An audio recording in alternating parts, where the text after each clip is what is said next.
Hello, you're watching The Mainstream. I'm Khushbu Soni, the founder of The Mainstream. I'm super excited to be joined along with me, Arunraja Karthick. He's the head of Information Technology Services and Security and CISO at DTDC Express Limited. With over 15 plus years of experience at the intersection of cybersecurity, cloud infrastructure, and digital transformation, he's a dynamic technology leader recognized for driving innovation and operational excellence. At DTDC, Arunraja leads initiatives in technology modernization, cybersecurity enhancement, and digital transformation to boost operational efficiency and business growth. He's passionate about harnessing emerging technologies, AI-driven solutions, and cloud innovation to build future-ready enterprises. Thank you so much, Arunraja, for joining us, and I'm really excited to having this conversation today with you. Thanks, Khushbu. I mean, it feels overwhelming for me to hear that my intro is so long. Of course, you must, right? Yeah, thanks once again. Yeah. But lovely. I mean, I'm very excited to having this conversation today, specifically around identity threat management and how it is currently looked at in the industry, how our organizations and what is that they should do, right? So what is we're going to be covering in our discussion today largely. Yeah. And, we've understood it, of course, did take time, but organizations have started driving cybersecurity discussion at the board level, right? So that is no more a challenge that, of course, it has got evolved and there is a lot to be taken care of. Yeah. But at least it has started getting a board level conversation, right? So from your perspective, what are those biggest cybersecurity challenges in a logistics industry, coming from DTDC? Thanks, Khushbu. Interesting question. I'll just pick up a backstory for this, rather, because you touched board as a point for the discussion. There was another panel discussion where I was being part of the discussion. There was questions going around and I was calling out that probably I feel the organizations where I worked with, the board members so much concerned about security wherever I've been part of it. So their acceptance on investment on security was always positive. Then the entire audience or participants in the event was like erupted, no, probably you are blessed. We are not like that. Kind of. But yes, taking the cue from there, cybersecurity is now pretty much a part of board discussion. I don't see that no board discussions are closing without having a clear clarity on where we are and where we are up to. Right. So board is very clear, security is paramount. Right. The kind of preparedness an organization or enterprise should be is what board is looking for. Yeah. Okay. Board also doesn't has an idea in terms of too much technical capabilities into it. Probably they are more concerned about how much you are prepared, would you get attacked, if you, how do you recover, where do you put the entire security gamut into this, and that's where cybersecurity became more of a board conversation oriented topic these days. Awesome. And can you highlight some challenges that you hear specifically from a logistics industry perspective? Are there some of the biggest challenges that are slightly different than any other industry that you want to talk about? From the security point of view, logistics always has a supply chain attack surface, always been as a paramount. Yeah. But if we pick up from the identity security as a point for the discussion now, probably logistics industry is one unique sector deals with various user base at scale. Okay, and you take DTDC, any large scale, DTDC is clearly different, a kind of a logistic practitioner in India, probably across the world also. I'll speak about it in a while. But any logistics sector will have users starting from employees, supply chain partners, their developers, or the contractors, etc., etc. It is pretty much distributed again. Okay, many logistics might have their own office, they might not, on network, out of network. So managing identity for a logistics sector uniquely, I feel still there are a lot of improvements required. A lot of discussions are happening over there. People are giving importance on that particular topic, but that's still a challenge because there is no uniformity in terms of solution or a thought process over this area or piece to solve. Thus, there are bits and pieces of solutions are evolving, and that becomes a superset challenge in order to manage the identity of different personas in the industry. That's what the way I see a logistics sector. Might be same common for a couple of other sectors. I also could be like retail or etc. Yeah. But logistics has deeper penetration in terms of technology adoption Right. compared to any other sector in this particular kind of a scale. Absolutely. And we spoke about, some of the identities and supply chain risk that, typically is different from a logistics standpoint, right? Which probably would match to retail, etc. But now in the digital era that we live in, digital identity is also one of the biggest challenges that, organizations are facing, right from employees, partners, and even machine identities. What are your thoughts on that, and how do you look at that whole segment? I take a cue from my last response in terms of the scale of user community. Yeah. Okay, so much so exhaustive and different, which calls for all sort of digital identity is not a common across this group of people. Right. The internal user, their identity is different. Right. The way they access the system is different. My external users, who as a customer could be a contractor, could be a retail customer, their persona, their accessibility is different. Right. When I say digital identity, it is not just user accessing the system. System accessing the system is another biggest identity, which given a very least kind of attention in the market today, or companies started focusing into identity of intersection systems very specifically, like API integration, schedulers, jobs, or any part of third-party integration. Identity is always been a problem, was not seen from that lens. Now that games up to the priority. Correct. But said that as a condition, my response would have been also pointed something which is not common when we manage a regular cybersecurity, which is my perimeter have keep extending to the end customer's hands.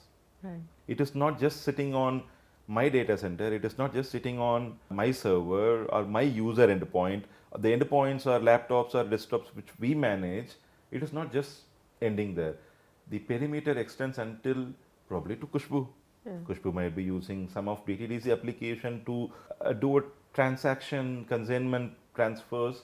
It is that extents of digital penetration have created an importance of digital identity. Yeah. Because I have at least the basic info about Khushbu today, that she is Khushbu, this is her mobile number, this is her email ID you can contact, and if she would have transacted any sort of international consignment with me, I would have taken some amount of additional identity information also. Right. So the individual digital identity to the access identity, the perimeter I have extended, which in turn became a big stuff today to handle for any organization. Right.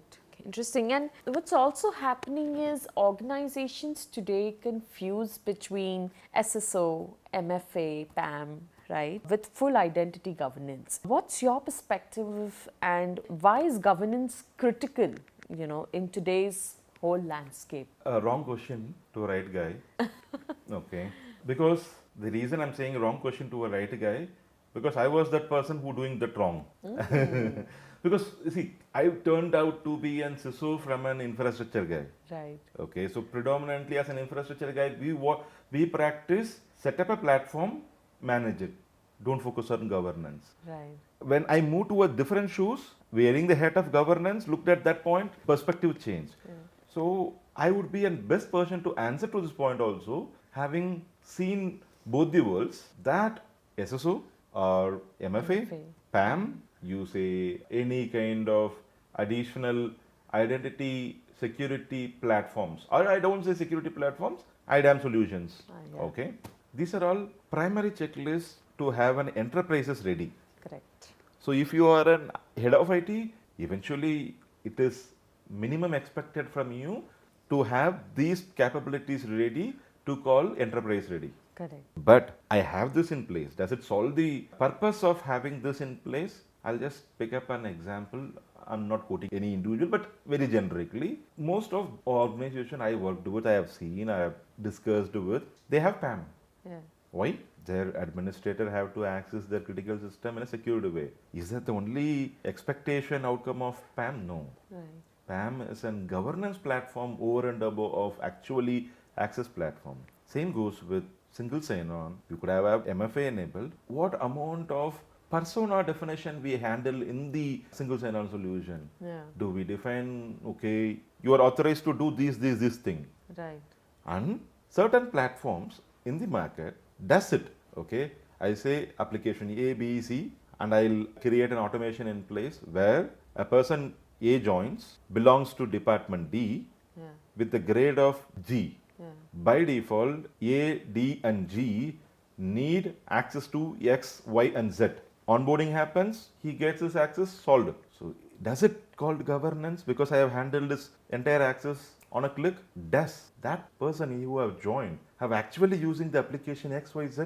And does it required the access levels? What is required for his line of duty? Do we review that on timely basis? And does it required for all the set of applications in the organization? These are all questions to be answered.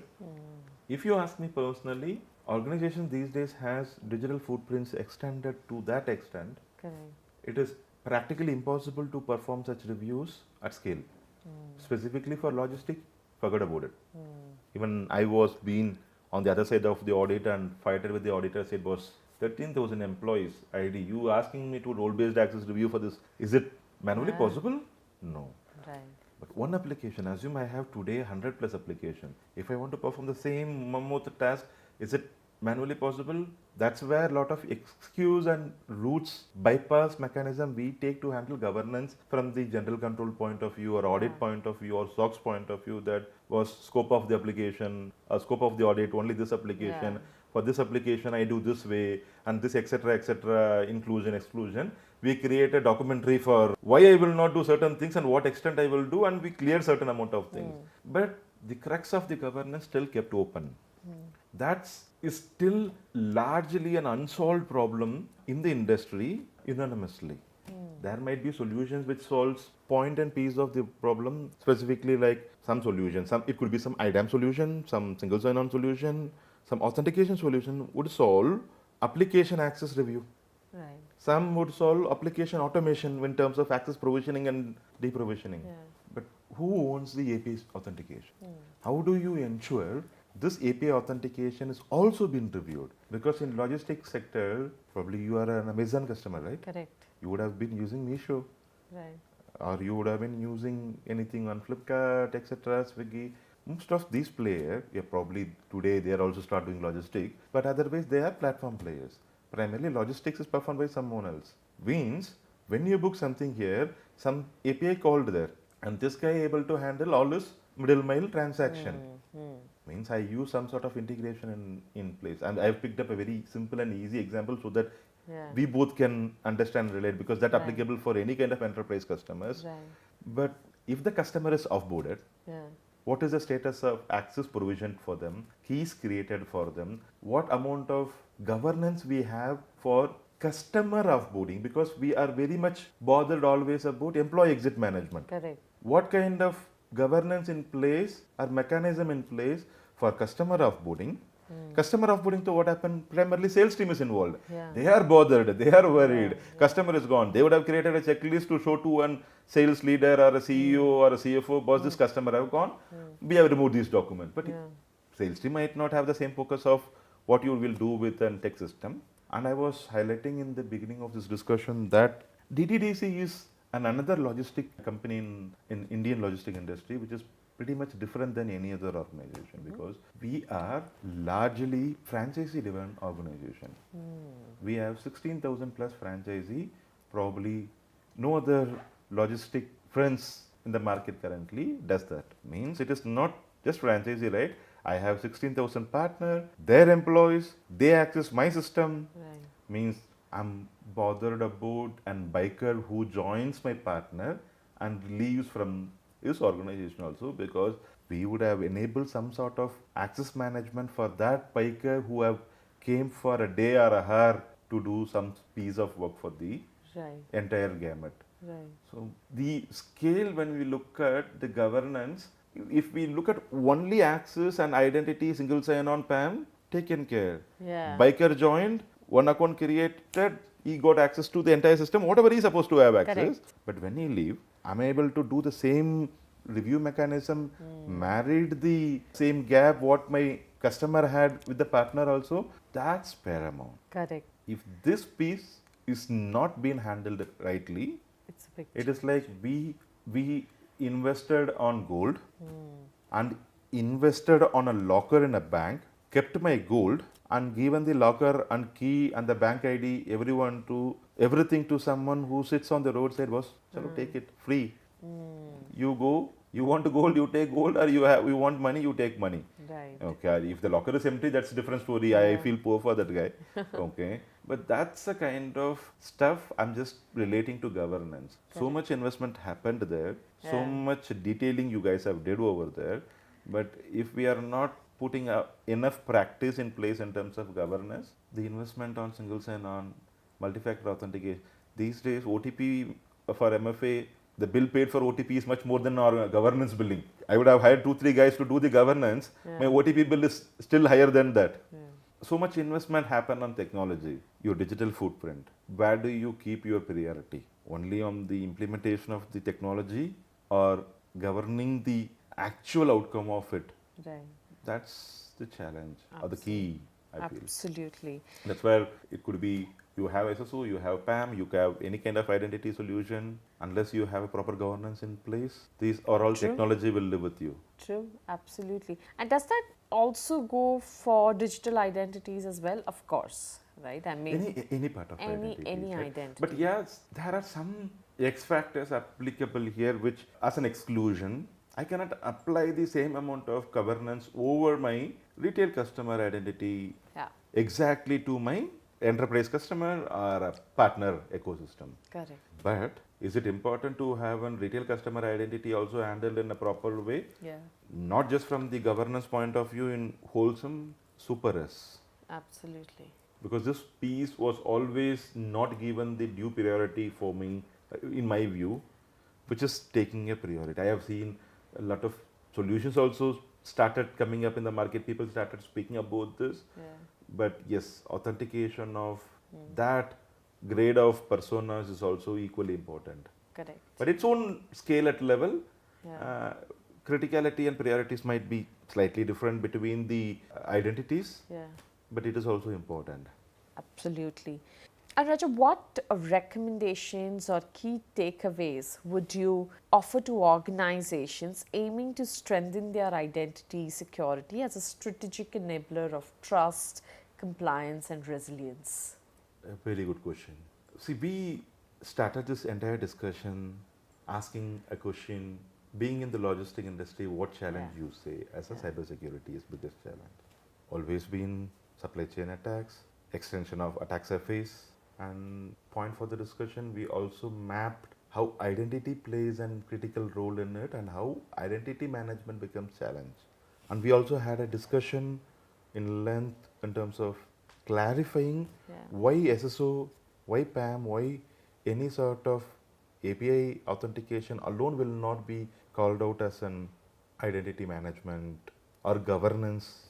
As an organization, as good as we investing on setting up these platforms to deliver the seamless experience to the user community, it is paramount for the cybersecurity community in the organization to create a governance across this identity solution or mechanism.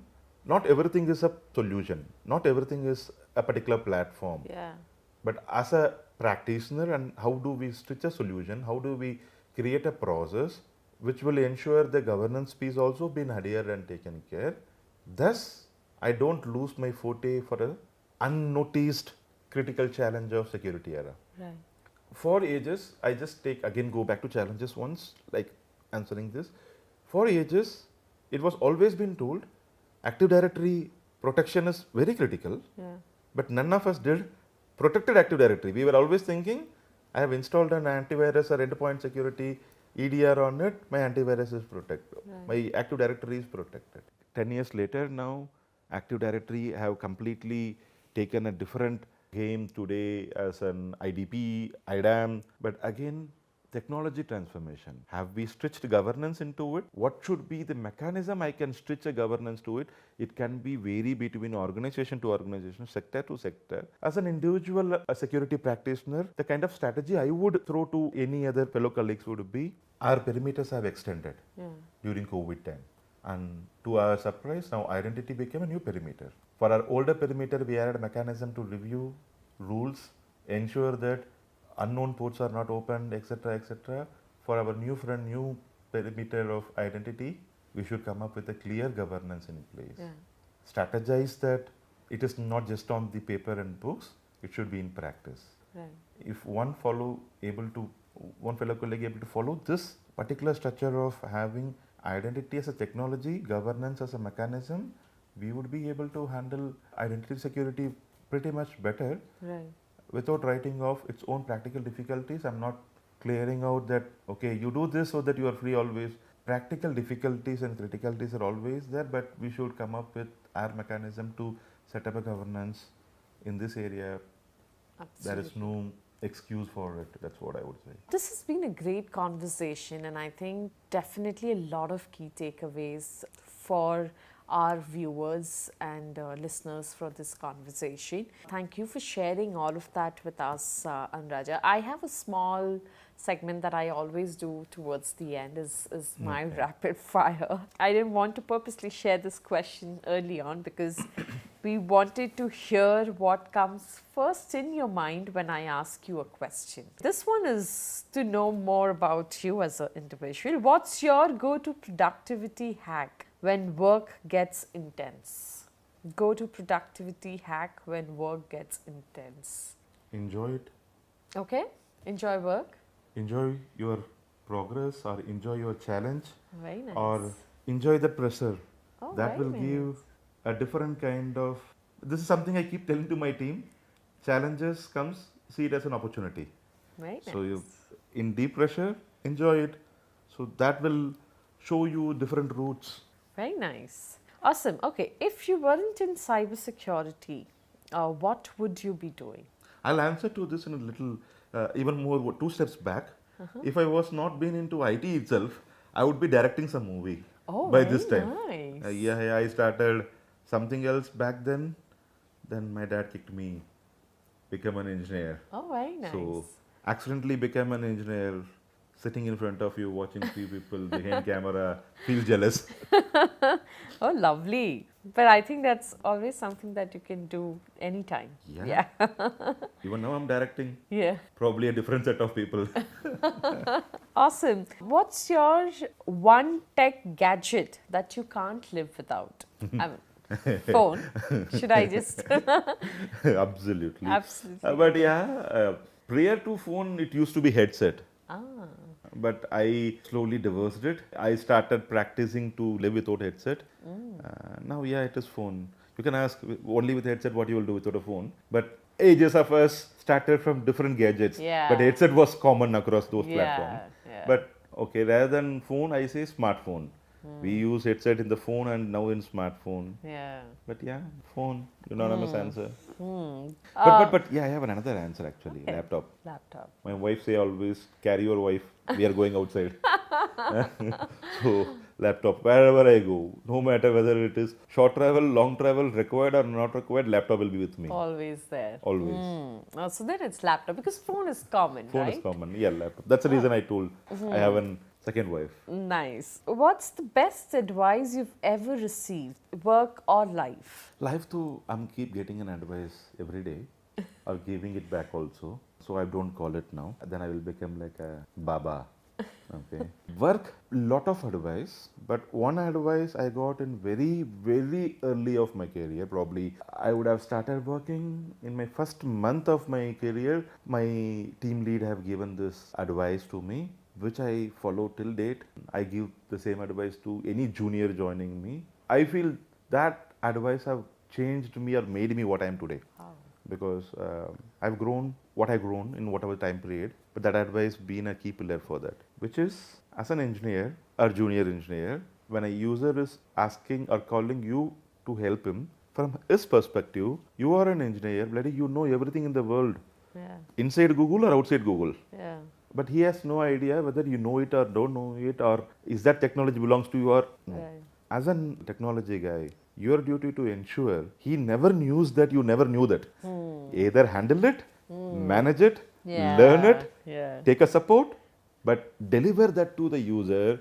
He is always happy. In the course, you will learn. Right. The reason I'm telling this as a biggest learning, I keep doing it every single day. Correct. Because certain things I might be a master, certain thing I might not even be a junior. Right. But still, the position demands that I need to speak about that also. I can't keep my mouth shut. In that same time, I can't just bluff. Right. So, in the process of solving the problem for the community, Yeah. I need to learn. Yeah. The learning I put on keeps me progressing. Absolutely. So, yeah. that's something, this particular advice will live with me till my last bit. Yeah, and I think it's also something because it's evolving so rapidly, people, are figuring it out, right? But as long as you're ready to do that, and is what, your response is. I mean, it's pretty interesting. I mean, it's always take it as a... That probably, this might map to your first question and answer, right? Yeah. Pressure, progression, consider challenge as an opportunity. Yeah. Means you don't know something now, ensure that this challenge will be considered as an opportunity and solve this. Yeah. So that keeps you progressed. Correct. And it keeps you moving. Yeah. It could be vertical or horizontal. Yeah. The effort you put on will able to solve the maze. Absolutely. But yep, that's a good learning or good lesson or a kind of a Gita which I consider for myself. Very And I keep giving the same thing back to other juniors I meet for the first time, so that at least few guys take it seriously. Yeah. Might see some different, but might not work for everyone. But this is something good piece I feel have really worked for me. Excellent, excellent. Favorite way to unplug and recharge after a long day? So like, you name a OTT, I have a subscription. Huh? Of course, you love direction. You should have subscriptions. So for me, unplug from a long day or any sort of pressure will be sitting in front of a day. So like getting submerged into the screen is what my way of unplugging from my pressure.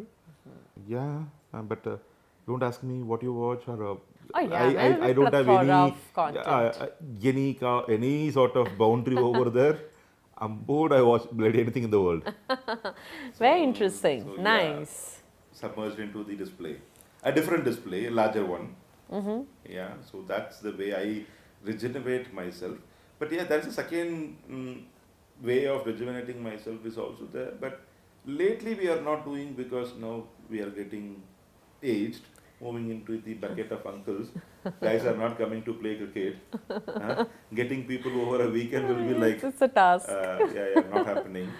So, left out with one option for now. And just from one screen to another screen. Awesome. Very interesting, Arunraja. Good to know you as a person and, of course, the work that you've been doing for such a large logistics company that, organizations and people rely on, right? And handling their biggest portfolio of managing their cybersecurity, right? So, thank you for sharing all of those learnings as well with us, and a very interesting conversation. Thank you so much for joining me on the Mainstream.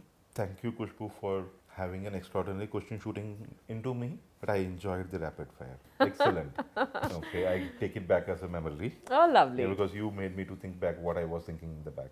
Oh, nice. Back then. Yeah. Thank you. Thank you so Thank much. you so much.